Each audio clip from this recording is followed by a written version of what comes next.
Good afternoon and welcome to Conclave 2023. My name is Mohin Shrestha and I am an education consultant at the Aussizz Sydney branch at Parramatta. And the topic of discussion for this session is management, courses and PR pathways. I'm also joined by Mr. Nirav Patel, who is a registered migration agent. And today we'll be discussing the different aspects of management courses and how it can eventually help you with your migration and career pathways as well. Now, I think this is a great subject to talk about because I've come across a lot of friends and I've come across a lot of students who are very good in management. They have the business skills and the business acumen, but we still see some reservations among them because they're not sure if this course can eventually lead them in their migration journey. So I think today we'll be able to bust some myths regarding management courses and also answer all your questions as well. Now, before we begin, I would like to talk about the services that we have.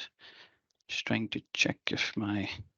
So we are not just pioneers in education and migration services, but we also have different other services such as PT, IELTS, and NAATI CCL tutorials. So if you're looking to get those extra scores, you can check our website and join our online affordable classes as well.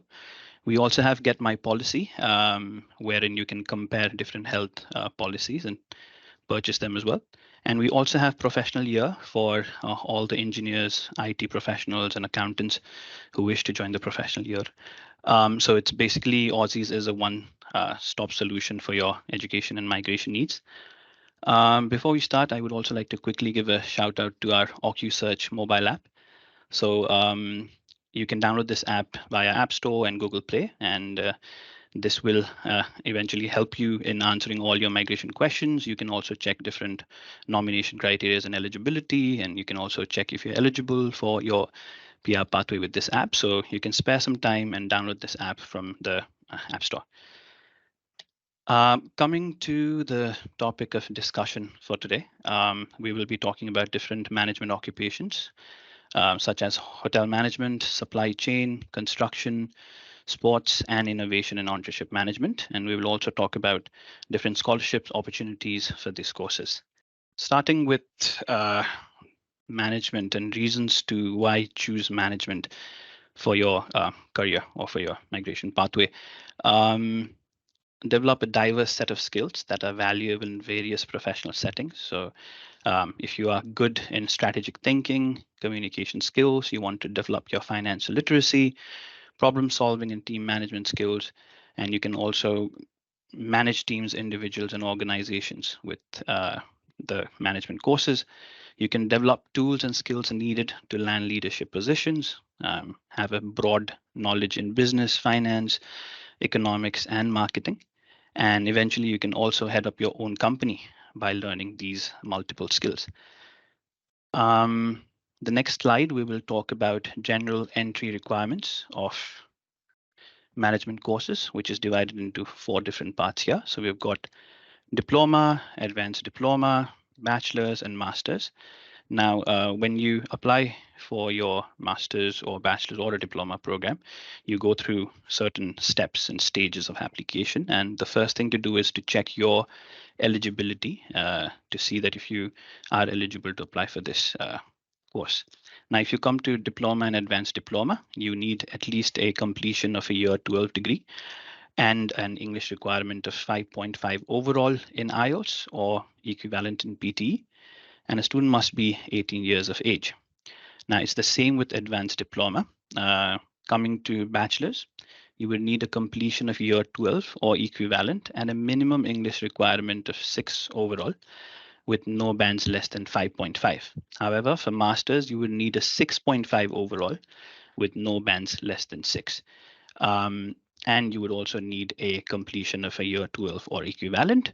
And that way you can see what your entry requirements are. Let's talk about the first management course that we'll talk about today is hotel management. Now, in hotel management, You can see on the screen, we've got Bachelors of Hospitality, Masters of International Hotel Management, Masters of Tourism, Hospitality and Event Management. Now, I have got a lot of questions regarding management courses wherein people say that you basically don't need a bachelor's or a master's for hospitality courses because landing a job into hospitality is quite easy. I think that's true, but that would be for lower entry level jobs. But I see a lot of people really struggling to progress further in management level positions. And I think this is where a bachelor's or a master's degree can give you that extra edge in landing those managerial positions in hospitality. Now, to my right, you will see some key learnings wherein you'll understand what key learnings you will have when you are processing through this course, such as managing staff and hotel operations, developing practical business strategies, expanding hotel-specific revenue management, mastering the finance, marketing, or sales department of the business, and emotional intelligence and resilience. I think when you will be going through this course, you'll be learning a lot about business communication. You will also learn about tourism and its history. You will also learn about creating customer experiences and marketing sales fundamentals. And you'll also go through something called gastronomy, which is a study of history of beverages and meals. If you look at the career pathway for hotel management, you can see food and beverage manager. I've also put a average salary, operations manager, and resort manager or hotel manager. So these are some of the career pathways you can look for after you complete this course. Now, some of the universities that provide this course are Southern Cross University, Torrance University, Le Cordon Bleu University, and the course fee ranges anywhere from $50,000 to $70,000 approx. There are also scholarship opportunities for you. So you can apply for scholarships anywhere from 10 to 30%, depending on the university and depending on your merits. Moving on, the next topic of discussion is supply chain management. In this course, you can see the qualification on screen: Bachelor's of Business in Logistics and Supply Chain Management, Masters of Logistics and Supply Chain Management. So supply chain is definitely a niche course wherein you will learn creating effective processes for services and goods from the starting until it reaches the end user. So the key learnings to your right, you can see, is to identify and analyze important social cultural influences in supply chain, establish masterful marketing techniques, building strong communities, and effectively planning logistics, wherein you can budget and use data to apply business principles. Now, certain career pathways that you can look in supply chain management are supply, demand, and distribution planner, transport, warehouse, logistics, and supply chain manager, procurement or supply chain or logistic analyst as well. The course fee for this course ranges anywhere from 30 to 40,000 per year. The bachelor's degree would be for 3 years, whereas the master's degree would be for 2 years. Now, average salary for supply chain managers can be anywhere from $100,000 up to $150,000 in Australia. The next topic we will be discussing now is construction management. Now, the qualification construction management are as follows: Bachelor's of Building and Construction Management, Masters of Construction Management, and Masters of Engineering Practice. Now, if you are somebody who comes from the background and have technical skills, I believe a lot of people have come across Masters of Civil Engineering or Civil Construction Design. So those are more of technical aspects in this industry, whereas a construction management course will give you the management knowledge in this industry. Now, the key learnings for this course would be identifying major influences in technology and globalization for project management, applying solutions, innovative solutions for meeting culture and environmental barriers, incorporate research findings, and deliver presentations to stakeholders regarding strategy and development. If you look for the career pathways for construction management, you can have a look at the bottom of the screen. You can apply as quality surveyor, project manager, and construction consultant. So we will come to the salary aspects of construction management at the end of this presentation as well. Moving on, we will now be talking about sports management. Now, Australia is quite famous for its cricket and rugby, and there are a lot of students who wish to learn sports management. The qualifications in this course would be a Bachelor's of Sports Management and a Master's of Business Administration in Sports Management. Now, the key learnings in this course would be identifying and analyzing important social cultural influences in sport, establishing masterful marketing techniques and building strong communities, and using software to effectively analyze data and apply advanced business principles. Looking at the career pathway, you can, after you complete the course, you can work as a sports manager, sports event manager, and sporting facility manager. The average salary run down anywhere from 80,000 to 120,000 Australian dollars. And some of the universities that have this course available is Torrens University, UTS, Deccan, and University of Canberra. These courses will also help you to actively engage with communities, and you will also be able to have good experience in terms of understanding the sport culture in Australia.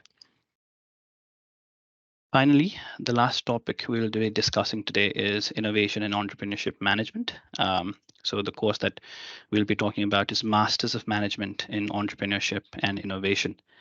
The key learnings in this course would be identifying new business opportunities, devise and test innovative business modules, access modern technology to grow new businesses, and engage with the local startup landscape through incubators, accelerators, and investors. So if you are somebody who is really into understanding how businesses work, this could definitely be a very good course for you to go for. The career pathways in this course would be research and development manager or consultant, business consultant, and business manager as well. The course fee for this master's course would range anywhere from $40,000 to $44,000 annually, but there are scholarship opportunities that you can apply for. Some of the universities that promote this course is the University of Adelaide, La Trobe University, and USC Australia. In this slide, I have a short collection of salaries for the different management courses that we discussed. So if you look at human resource manager, the average salary is somewhere around 60 to 120 per year. If you talk about construction manager, anywhere from 70 to 120. Innovation manager, anywhere from $80,000 or 150. And supply chain manager, anywhere from 70 to 120 per year. Now, sports managers, salaries for sports managers can vary widely depending on the level of sports, organization, or location. So it can range anywhere from several $1,000s to $1 million per year. So finally, coming to scholarships, some of the scholarships that are available for students to go for is we have Southern Cross University giving scholarships from anywhere from $5,000 to $15,000 per annum. Kaplan Business School, anywhere from 30% scholarship, similar to Torrens, which is also giving about 30% scholarship. We also have CSU and La Trobe, who are giving about 10 to 30% scholarship in every degree that you'll be applying for. Again, scholarships are based on your merits and location as well. I think we've come to the end of this presentation. So if there are any questions, then you can go forward with, and we are happy to answer your questions. I think we'll be moving on with the migration aspect of the courses. So I would like to ask Priyanka to take forward with the. Thank you so much, Mr. Mohin. Thank you for this presentation. Now I will request to Mr. Nirav Patel to take this session forward. Sure, Priyanka. Hello, everyone. So this is Nirav here from Aussizz group, Travelina and Veriby. I hope you can see my screen. So, and thanks Priyanka for introduction earlier. And it was such a great information from Mr. Mohin, who has given all the inside information about the. Just a moment. So now I hope everyone can see my screen. Yeah, so just a moment. Yeah, so thanks everyone for attending this session. And it was great information from Mr. Mohin, who provided all the details about the courses for management and what are the minimum level of courses required for most of the occupation pathway for management related. He also given us the details about the salary aspects for most of the occupation in management and like how you can grow your career in that occupation. So, like most of the applicants or the clients, when they ask the question that is there any PR pathway available for management courses, because most of the people try to run away from these courses because they think that there are really no permanent residency pathways, but they really want to grow their career in management, but they think that there are no permanent residency pathways. So they need to divert their career in different fields like trade or health or in IT, accounting, in other occupations, rather than like continuing in management occupation. So I will give you the information about different management occupations, skill assessment, and how that can lead to the permanent residency. And if any of you have any questions, you can feel free to put it into the chat box. As we have advised that there will be a giveaway, we'll be actively participating during this session. And we also suggest everyone to share this link so that if anyone wants to join quickly, they can join now and take a benefit of this session. So let's just start. Yeah, so services provided by the Aussizz group. So like what we do, so we provide this different services and the products related to migration. So we do the PT coaching, IELTS coaching. We also have a like Get My Policy, which is like getting a comparison of different health insurance provider for getting OVHC or OSHC policy for your visa purposes. You can also join us for a CCL NATLI tutorials that will give you like 5 points extra for translating exam. And we also provide services for professional year admission that is in IT, accounting, engineering, and 𝐸𝐴𝐺. So 𝐸𝐴𝐺 is one of the important application I can say, because you can find all of the information related to migration over there by just typing or searching with your occupation. You can find the information about the skill assessment authority, about the duties required for that occupation, which visa subclass you can apply. There are points calculator, visa fees calculator available as well. So we request everyone to download this application and like try to like play around with that. And we also share the any latest news through 𝐸𝐴𝐺. So any latest information about the invitation round or immigration update about different visas, you can like have an update straight away as soon as we get the information from the relevant department. So what are the main management career options or occupations we believe?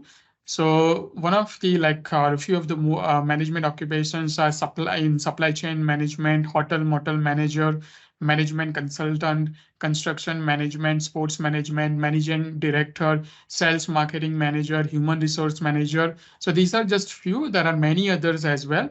But these are like quite maybe popular, which is like people are more interested in management related occupations. So each these of occupation has different requirement to assess for skill assessment and in terms of points as well. Or if you go for an employer sponsored visa for these occupations. So we will discuss briefly for all of those things in these slides. And each of these occupations generally differ because of the underneath qualification requirement. So some of the occupation may require a diploma qualification. Some of it require a bachelor or master level occupation, qualification. So that's how it get different. So most of the management related occupations are generally assessed with PET-assess, which are like medium to high level occupations, and very high level of occupations generally assessed with IML, which we will also talk about. So PET-assess skill assessment, most of the like requirements are assessing the qualification and experience of the applicant. So if they have relevant qualification and experience, they can successfully get the skill assessment. So most of the managerial occupation require the bachelor or high level qualification in 𝐻𝐵𝐻, and some of the management occupations are also require a diploma, like they can assess with a diploma qualification. So after bachelor or high level qualification or after diploma, they generally need to have minimum 1 year of experience. And they need to have the study which is relevant to their occupation. So if, let's say, they did the like bachelor in human resources, so they need to, if they're working as an human resource manager, then they need to have that bachelor in human resource. So if they have an qualification which is not directly related to that management related, specific field, then they may require like maybe higher number of years of experience. So as I said, that they need to have minimum 1 year of experience post qualification, which is like in last 5 years, and it should be minimum 20 hours per week. And tasks, whatever tasks they are performing, that should be relevant to the nominated occupation, and it should be as per 𝐸𝐴𝐧𝐿 guidelines. So what 𝐻𝐵𝐻 does, they check that their bachelor qualification, which is relevant, which is related to their occupation or not. They assess that if it is related to their occupation, then they see that whatever duties they are performing as a part of their experience, it should be like related to their 𝐸𝐴𝐧𝐿 guidelines or not.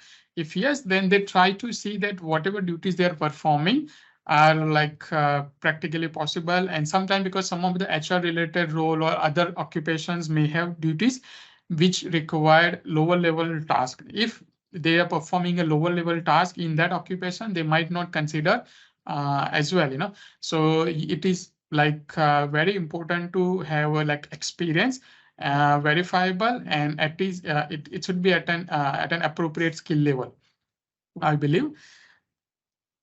If they don't have a qualification which is highly in their highly relevant field, then, as I said, they may require like higher number of years of experience. So in this case, it may require 3 years of experience post qualification.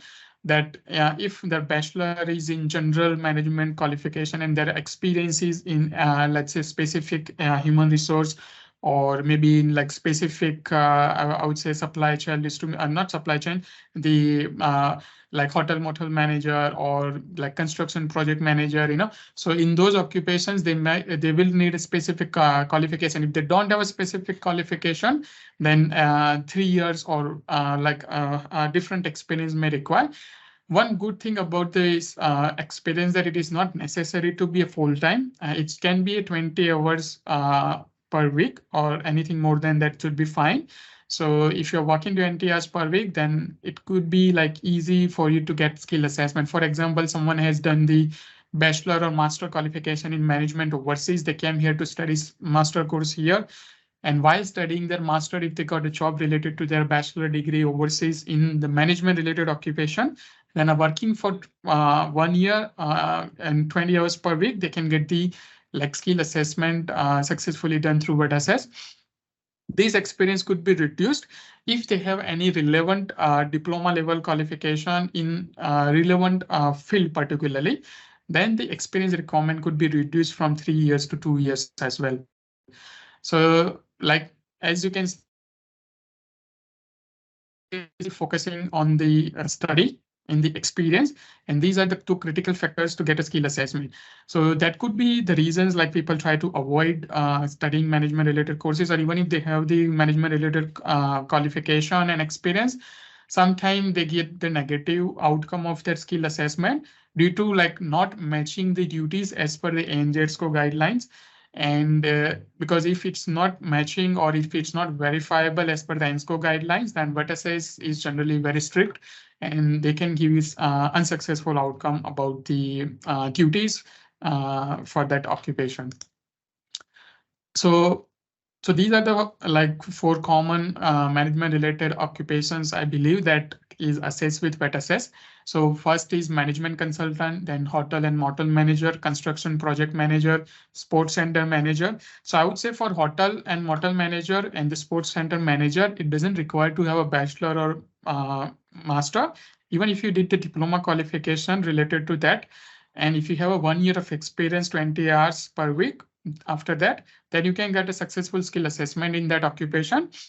And these hotel and motel manager occupations are generally and real life are like resort manager or duty manager, which are like high level position into that hospitality industries. So if someone working just for a night duty manager or like as an auditor, into the hotel, then it would not match the requirement. Even in assistant hotel manager might not able to meet the requirement for the skill assessment. So you must need to see that your title plus your duties aligns definitely with the 𝐤𝐳𝐽 guidelines. And if it is not aligning, then you should try to see any other occupation rather than applying as in that particular occupation, because you might get the unsuccessful outcome for that occupation. And for a sports center manager, generally it required diploma, as I said, and 1 year of experience. And what are the common practically possible occupations for that is like sports center manager in like, let's say a golf center manager or aquatic center manager, or any like that are sports centers and they're managing that whole sports center over there in any different sports. Then you can get that skill assessment done by working for 1 year. And as I said, it doesn't require a bachelor or master. So any diploma of qualification which is related to that occupation, you can get successful skill assessment. Then for management consultant, I would say it require a bachelor, even for construction project manager, and it should be related to those field. And generally management consultant occupation is quite a tricky, because by looking into that management consultant, it doesn't mean that it should be in-house management consultant role. For example, there is a company and that company has a management consultant role to in-house to consult their directors and all. That is different thing. But for management consultant, generally it's like quite big companies like KPMG, Deloitte. They keep the management consultants in their company, and they try to manage different companies, and they provide the services of consulting to them. So duties as a part of that role could be matched the management consulting role. So you need to see, because sometimes people try to prove that they are working in-house management consultant, but that is only possible if it is very multinational company and have a very hierarchy of different positions like directors and the managerial positions in different cities, countries and all, Otherwise, it must be managing the other companies from that consulting firm. Construction project manager is generally into the construction industries. And if you have an experience in that position, you need to have a relevant bachelor in construction or master in construction project management or something like that, and have minimum 1 year of experience. And then you can get the skill assessment. So particularly for construction project manager, out of all these occupations, they must need to have meet bachelor or master, whatever it should be in highly relevant field, and have an experience as well to get the successful skill assessment. If they don't have a relevant qualification, then they will not able to get the successful skill assessment. Whereas other occupations, if they don't have a relevant qualification, then as we see that they might require higher number of years of experience, like 2 years, 3 years. Whereas here, if you don't have a bachelor in or master in related field, but if you have 5 years of experience, they might not able to give you the skill assessment as a construction project manager. So this is one critical aspects for the construction project manager occupation, I believe. And yeah, so now as we see that how we can get the skill assessment. This is just an example of benefits of getting multiple skill assessment. So sometime, let's say you might have studied different overseas, you came here to study something else, or you change your course when you came to Australia. So you were able to get the multiple skill assessment because of your overseas qualification and because of your Australian qualification. So sometimes just people want to save some money, $500 or $1,000 or $2,000, so that they will save that money and they just get one skill assessment. But I would personally advise that if you have an eligibility to get the skill assessment in different occupation because of your different qualification in Australia and overseas, then you should definitely try to get that, because that can eventually increase your chances for getting different invitation in different states, or like it can increase your chances to get the employer sponsored visas, maybe, because sometimes some employer sponsored visa might not be eligible for some of the occupations. So that's why if you are having if you have a chance to get the multiple skill assessment, definitely opt for that, as it may reduce your time to get till your permanent residency. Because let's say if you might be eligible for one of the invitation, but if you didn't get the skill assessment done, so you can't get the invitation now. And by the time you get the successful skill assessment, you think about getting it, and that option closed down, because of the less quota, or quota got full. So rather than waiting till at the end moment, if you have an option, you should definitely try to opt different skill assessment based on your onshore and overseas qualification, if it's possible. So this is another skill assessment authority, which is Institute of Managers and Leaders. So this is again higher level occupations than vertices, I would say, which is assessed through IML authority. And general requirement for this a skill assessment authority that they need to have a minimum bachelor or master level of qualification, and they need to have like 3 years of related field experience, and out of 3 years, 2 years would be in particular that occupation related management occupation position. So for example, let's say there is an occupation sales and marketing manager. So after completing your bachelor or master qualification, you have a 3 years of experience related to sales and marketing. Out of that 3 years, 2 years would be as a sales and marketing manager, must be. Here there is an exemption. If you don't have a qualification for bachelor or master, which is relevant to your occupation, then still you can apply with a 5 years of experience. If you have total 5 years of experience in your occupation, and out of 5 years, 2 years would be in that particular management related occupation. So again, similar example, if you don't have any right qualification for sales and marketing manager occupation, then if you have 5 years of experience related to sales and marketing, and then you have 2 years of sales and marketing manager experience in that 5 years, then also you can get a successful skill assessment.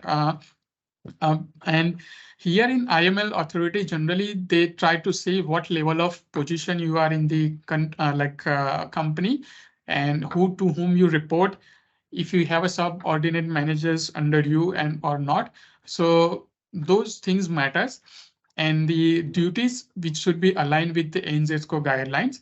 So as you can see as well, IML, which is also totally dependent on experience and qualification. So here, this could be one of the reason as well. Like sometimes people might have a study, but they don't have a relevant experience. They might have completed BBA, MBA or something like that, but they don't have particular level of experience, or they didn't grow up to that level of position. They might have started to work as like lower level, but by the time they reach to the top level, they might have changed their career, or they might have, let's say, come to Australia, and then it's difficult to get a job here. Then they can't get the skill assessment without an employment in this kind of management related occupation, which can also apply to vertices as well, I believe. So these two are the main assessment authorities like for assessing the management related occupations. So again, like now we will discuss about the occupation list, different kind of visas, and what are any updates recently if we got it about those visas, So there are few immigration list. Based on that, we can decide that which visa supplies you might be eligible. So one of the main is medium and long-term strategic skill list. So this is the one of the important one, because you have multiple options available under this MLT-SSL list. So you could be eligible to apply for skill independent visa, skill nominated, state nominated visa, 186 employer nomination scheme, direct entry stream as well. You may be eligible to apply for 482 temporary skilled visa, which can lead to 186 TRT stream later on. You could be eligible to get a 491 skilled regional visa or a training visa, So these are the visas you may get the based on the having the occupation on this list. There is one more, which is a short-term skilled occupation list. So if your occupation is on this list, you might not be eligible for 189, and you might not be eligible for 186 direct entry stream as well. However, other visas like 190, 494, or the like 482, 491, 407, all of the visas remain same. Here, as you can see, that 494 is skilled regional employer sponsored visa, that is like sponsored through a regional employer. There is one more occupation list, which is a regional occupation list. And for that, generally, you can be eligible to apply for 491 or a skilled regional employer sponsored visa. So there are generally two types of visas people apply if they have a skill assessment or not. One is general skill migration visas. Other one is like employer sponsored visas. So first we will discuss about the general skill migration visa option. So here there are three subclasses: 189, 190, 491. And to apply for this visa, applicant needs to have like quite a few common criteria, which is like having a competent English. They need to have their skill assessment or occupation mentioned in MLT, SSL, STSOL, or for ROL for 491 might be some of the occupation. And applicant must need to have at least 65 points. So they require you to have minimum 65 points in different categories of this visa. If it is 189, then 65 independently. And we can see in the next slide for other visas, 190 and 491. These points are generally assessed based on the age factor, that qualification factor, experience factor, level of English, skilled spouse as well, and the overseas experience, if they have it, if they can get the professional year, or they can do the NATI exam, those are the things which could be critical to increase their points to apply for general skill migration.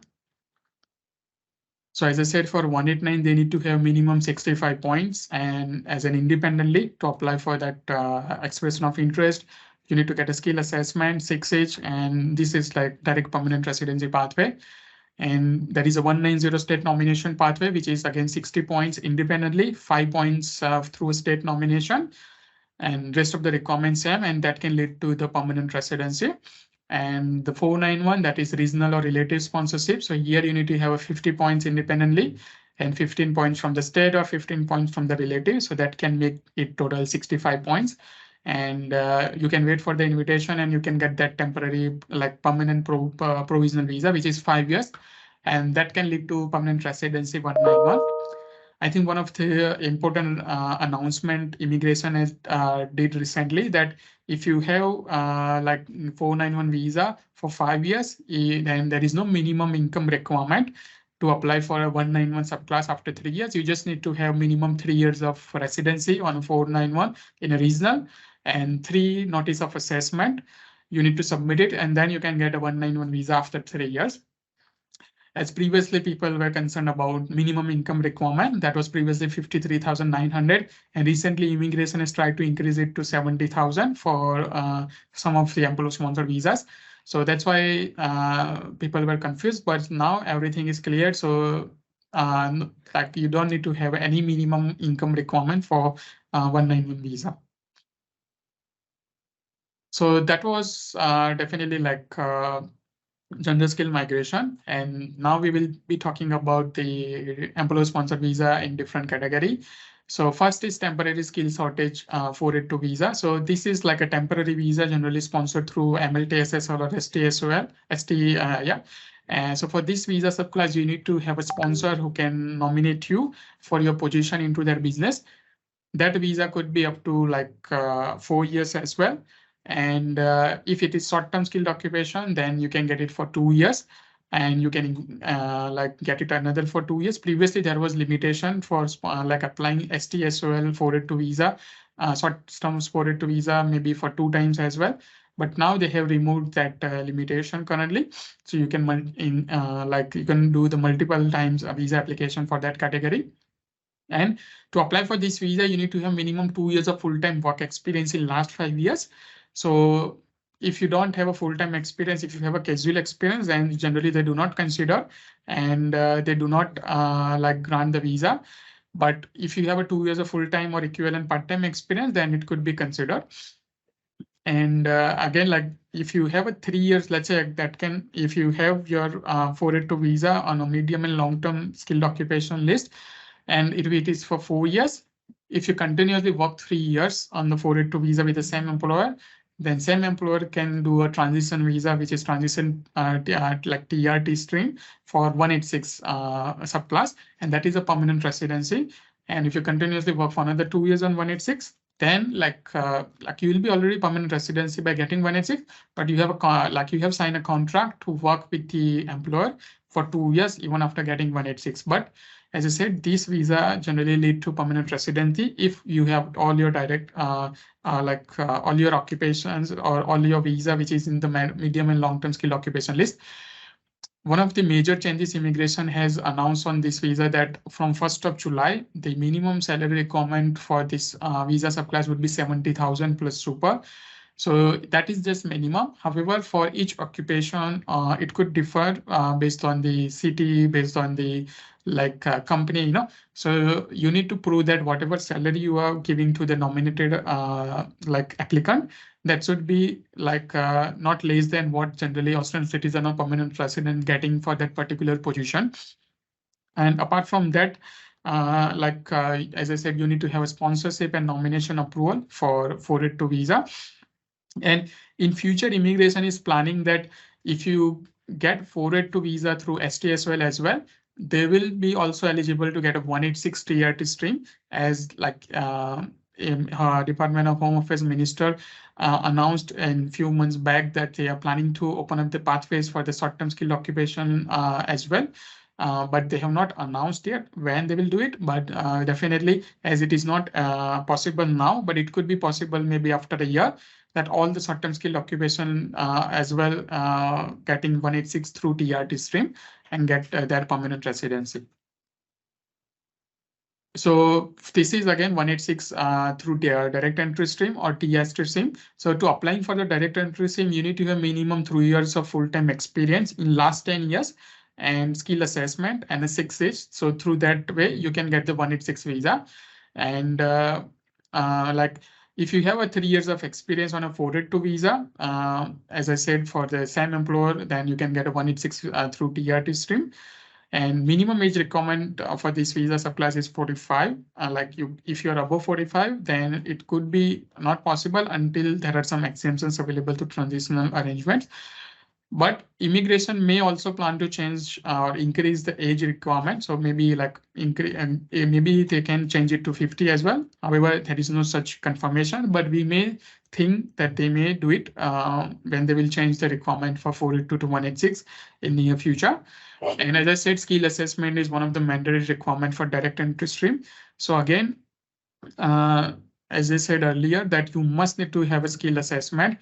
If you're, let's say, even if you came from overseas, then it's just 1 month. But if there is a possibility to get a skill assessment, try to do that skill assessment so that it can open up the pathway for maybe 186, 482, or any kind of general skill migration visa. And this is the last one, that is the skilled employer sponsored regional provisional 494 visa. That is particularly for applicant who are staying and working in regional, or if they have an employer who is in regional, then let's say if they have a 3 years of full-time experience in last 5 years, then the regional employer can do a sponsorship over there, and they can get the visa for 5 years, and working 3 years with the employer, they can be eligible to get the 191 visa. And that's also straight away PR after 3 years. And age requirement for this as well, also it should be under 45, and you need to have a skill assessment for this category. So apart from this standard requirement for employer sponsor visa, there are some of the pathways through a labor agreement as well. So there are DAMA stream, which is designated area migration agreement, but different kind of other labor agreement through aged care, which has been recently announced. But for those things, you need to contact to those particular employers who got that labor agreement approved through immigration, and they might get an particular exemption for some of the requirements, like an experience, English test, or maybe some occupation which is not in the skill level position as well. They might be eligible to get the 482 leading to 186 visa. but that is only particularly possible which employer got that labor agreement approved through immigration. So importance of work experience. So as I think if you have listened all of these, then you can understand easily, particularly for management related occupation, experience is one of the crucial thing, because if you don't have an experience, you will not able to get a skill assessment. You will not able to get any employer sponsored visa. So ultimately it cannot lead to PR. So that is the main reason that experience is mandatory. And to get a skill assessment, and it can also enhance your points towards the skilled experience for 189190491. And it can also help you to apply for particular state nomination through 190.491. And you can use that experience towards 482, like 494 and 186 employer sponsored visa. So that is the reason experience is one of the critical thing for management related occupation particularly. I will also give you the brief information about the different states. So currently most of the states are closed, but maybe a few updates coming up after July. And like some of the states invite applicants through different ways. For example, Victoria invite applicant based on the ROI and who got the higher points. Then New South Wales invites based on the residency requirement plus the higher points. Then Queensland require that you need to have an experience plus who got higher points, they get the invitation.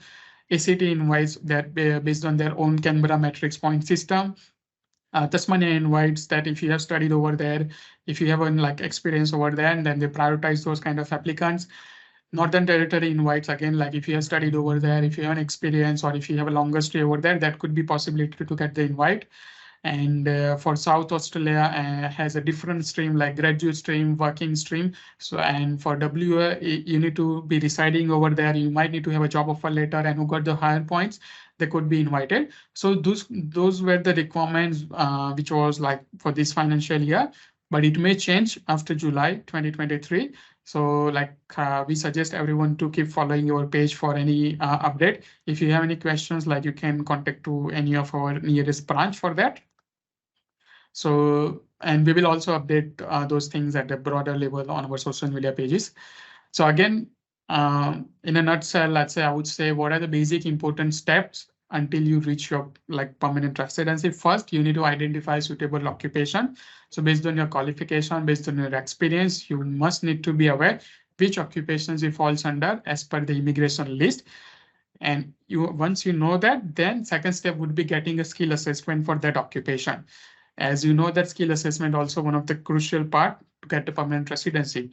After getting a skill assessment, you need to know that which subclass you might be eligible. So if it is a general skill migration visa, you need to apply for an expression of interest.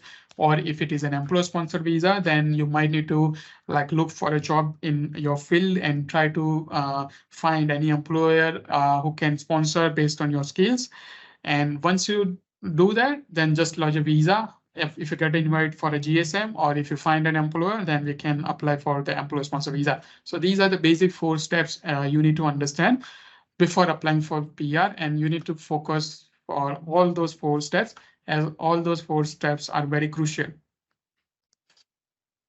And these are just the trending data and the future growth for the management related occupation. As you can see, human resource managers currently are 95,000 positions filled, and it is expected to grow by 16% by 2026. Sales and marketing managers are also like very high level, high numbers, I would say, for employed people.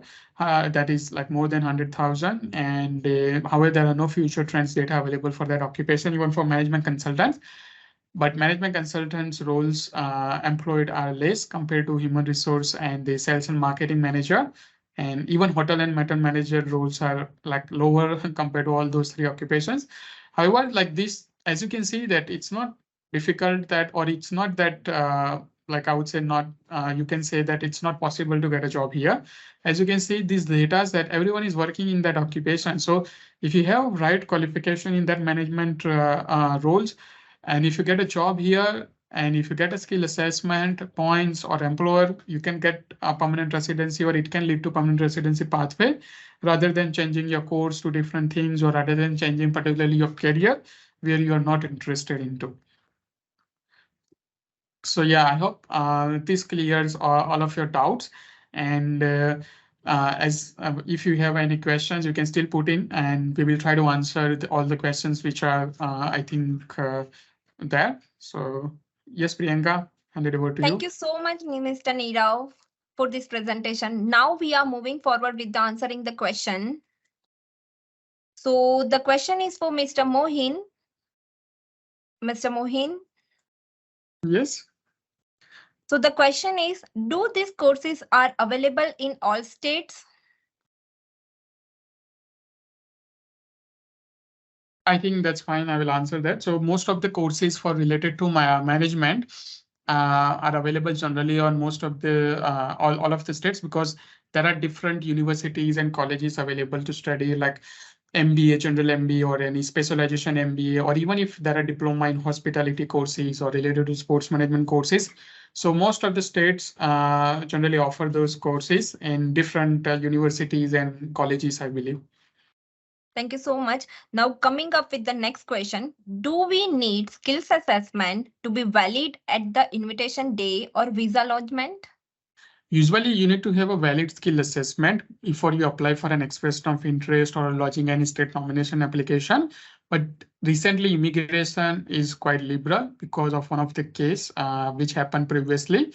So if you let's say if your skill assessment has expired, or if you don't have a skill assessment and if you by mistakenly apply for an expression of interest, but if you get a successful skill assessment within 60 days of your invitation period before lodging your visa, then there should not be any problem and you can still process further with the visa application. Thank you so much. Now the next question is, which occupation is the most favorable for Victoria or New South Wales or Western Australia? So most favorable, like there might be different occupations, but I would say, let's say if you consider from these management related occupations, so occupations, I believe that human resource related occupations, then sales and marketing related occupations, even hotel and motel manager related occupations, those can lead to permanent residency as long as if you have an experience and have a skill assessment in those occupations. And if you're working in that occupation in those states, you get a good chance to get the invite. But as I said during the session, that immigration or like state nomination guidelines will be coming up in July for the new financial year. So everyone need to understand the new guidelines and then take the decision of moving into other states or not, Okay. Now the next question is there any list of qualification accredited? So there is no such accredited qualification list, I believe, because for VETASES and IML Assessment Authority, they didn't provide any list. They just check based on the subjects you have studied during your bachelor or master and see if those subjects align with that occupation or not, and what are the percentage of those subjects which is related to your occupation. And then they consider that qualification is highly relevant or not. So if it is not highly relevant, then VETASES has some exemptions that if you have higher number of years of experience, still you can assess even with IML, even if your qualification doesn't align with the occupation. But if you have like more than 5 years of experience, you might able to get the successful skill assessment. Okay, thank you. Now coming up with the next question, do part-time employment considered as equivalent to full-time where employment completed on part-time work writes as a part of skill assessment? So for a skill assessment through VETASES, let's say you need to have a 20 hours per week experience requirement. So if you work 20 hours per week and if you get a successful skill assessment, then that should be fine. But for example, let's say to apply for skilled regional 494 or 186 visa, you need to have a 3 years of full-time experience, So to apply for that 186 or 494 visa, if you have just 3 years of part-time experience, then you might able to get a successful skill assessment, but you will not be eligible to apply for 186 because for 186, 491, it must be 3 years of full-time or equivalent part-time. That means if you have 3 years of part-time experience, that can be considered as 1.5 years of full-time for 186 and 49 for visas.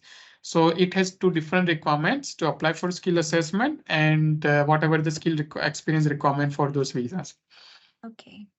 Now the next question is, how do the consultant differ than manager for management courses? I mean, there any specific requirements for the skill assessment of a consultant or a manager as a part of qualification?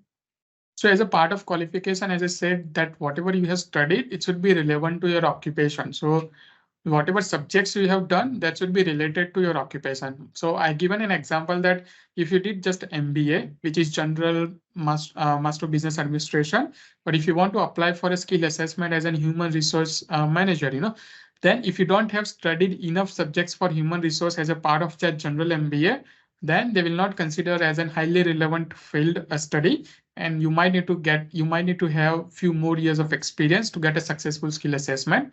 So that is same thing for management consulting role. You must need to have studied some of the subjects which are related to consulting and the managing the business and all. Thank you so much. Now the next question is, do VET-SS consider the employment completed where mode of payment is cash for earlier years where there were no such restriction for employers with cash payment to employees in a country of employment? For example, in India, there was no such restriction before 2017 to pay cash to employees. Although having tax return will be enough.